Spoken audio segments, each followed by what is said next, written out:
સ્વતંત્રતા દિવસ પર 11મી વખત લાલ કિલ્લા પર તિરંગો લહેરાવ્યો।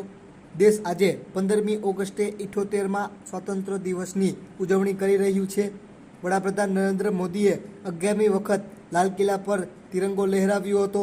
આપણા દેશના બાળકોને મેડિકલ અભ્યાસ માટે વિદેશમાં જવું પડે છે। આગામી 5 વર્ષમાં 75,000 નવી મેડિકલ સીટો કરવામાં આવશે। કોલકાતા રેપ મર્ડર પર તેમણે કહ્યું હતું, આવા રાક્ષસોને ફાંસીની સજા થવી જોઈએ। વડાપ્રધાન નરેન્દ્ર મોદીએ કહ્યું, અમે શાસનનું આ મોડલ બદલી નાખ્યું છે। આજે સરકાર પોતે જ લોકોની જરૂરિયાતો પૂરી કરી રહી છે।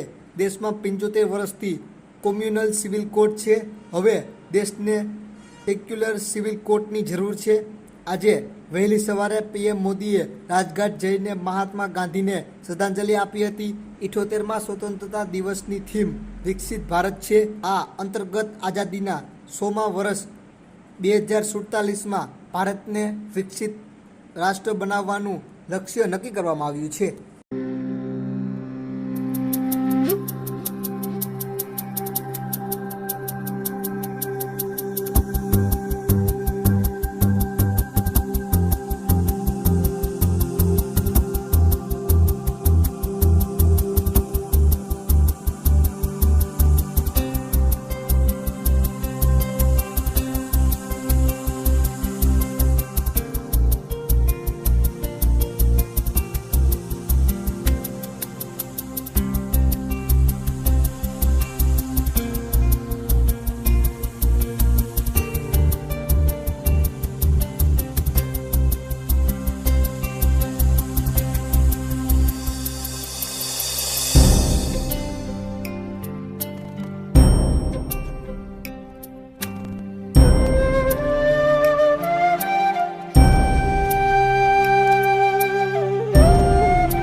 प्यारे देशवासियों, हम ये न भूलें कि देश उस परिस्थितियों से भी दशकों तक भी आजादी के बाद समय बिताया है, जब होती है, चलती है, अरे यार ये तो चलेगा, अरे हमें क्या मेहनत करने की जरूरत है, अरे मामला है अगली पीढ़ी दिखेगी, अरे हमको मौका मिला है यार, मौज कर लो, आगे वाला आगे का जाने, हमें क्या कर रहा है, हम अपना समय निकाल दें, अरे नया करने जाओगे कोई बवाल उठ जाए।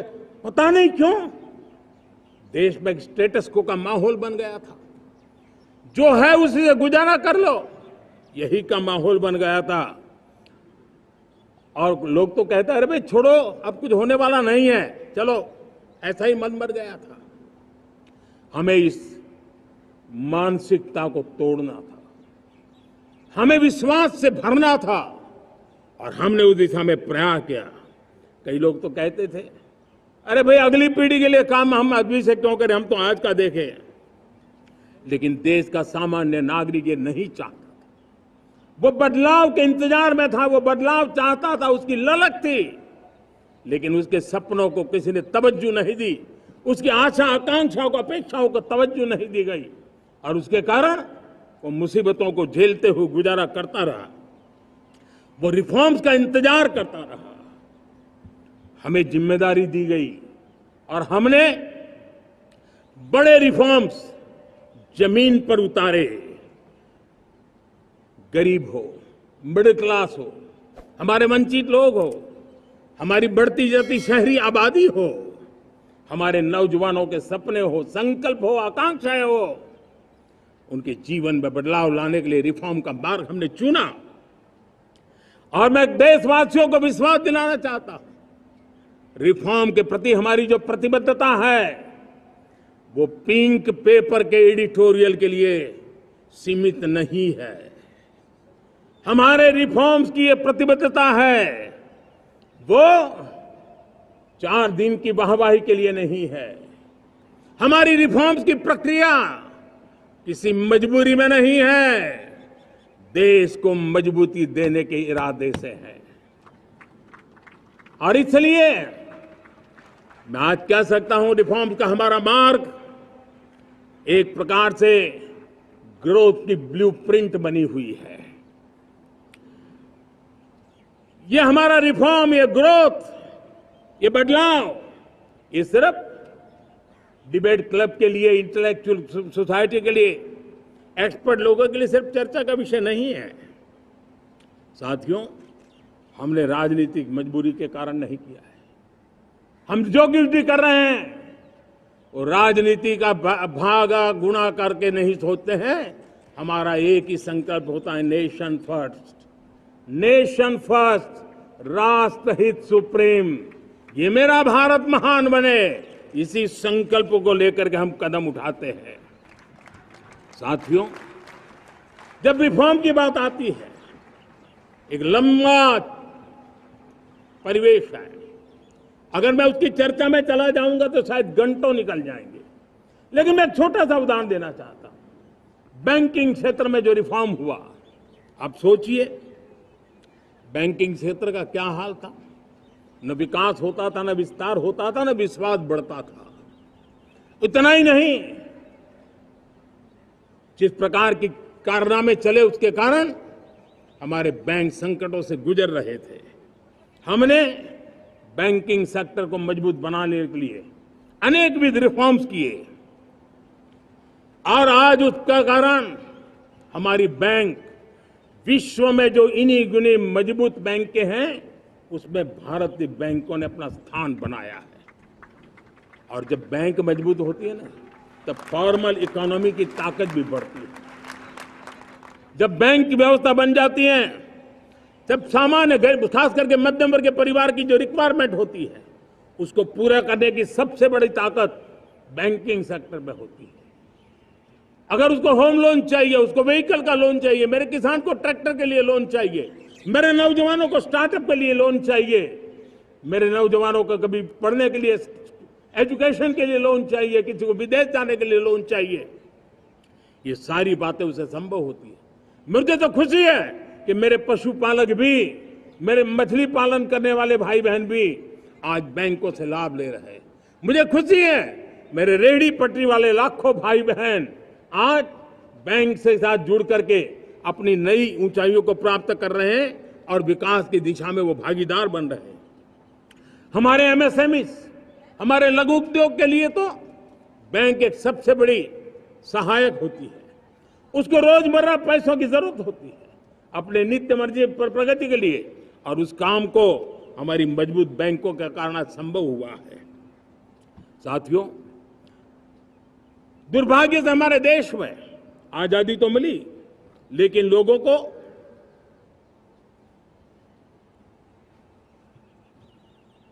एक प्रकार से माई बाप कल्चर से गुजरना पड़ा।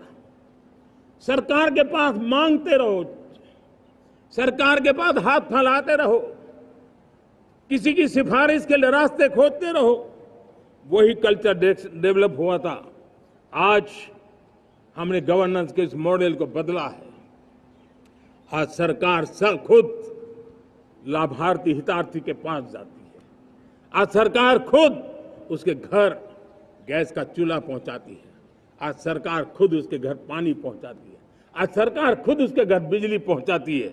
आज सरकार खुद उसको आर्थिक मदद दे करके विकास के नए आयामों को सर करने के लिए प्रेरित करती है, प्रोत्साहित करती है। आज सरकार खुद नौजवान के स्किल डेवलपमेंट के लिए अनेकविध कदम उठा रही है। साथियों, बड़े रिफॉर्म्स के लिए हमारी सरकार बहुत ही प्रतिबद्ध है और हम इसी के द्वारा देश में प्रगति की राह को चुनना चाहते हैं। आज अनेक क्षेत्रों में, आज हमारे रक्षा क्षेत्र में देखिए, हमारा एयरफोर्स हो, हमारी आर्मी हो, हमारी नेवी हो, हमारा स्पेस सेक्टर हो, आज हमारी महिलाओं का हम दमखम देख रहे हैं देश के लिए। लेकिन दूसरी तरफ कुछ चिंता की बातें भी आती है और मैं आज लाल किले से फिर बार एक अपनी पीड़ा व्यक्त करना चाहता हूं। एक समाज के नाते हमें गंभीरता से सोचना होगा कि हमारी माताओं, बहनों, बेटियों के प्रति जो अत्याचार हो रहे हैं, उसके प्रति देश का आक्रोश है, जन सामान्य का आक्रोश है।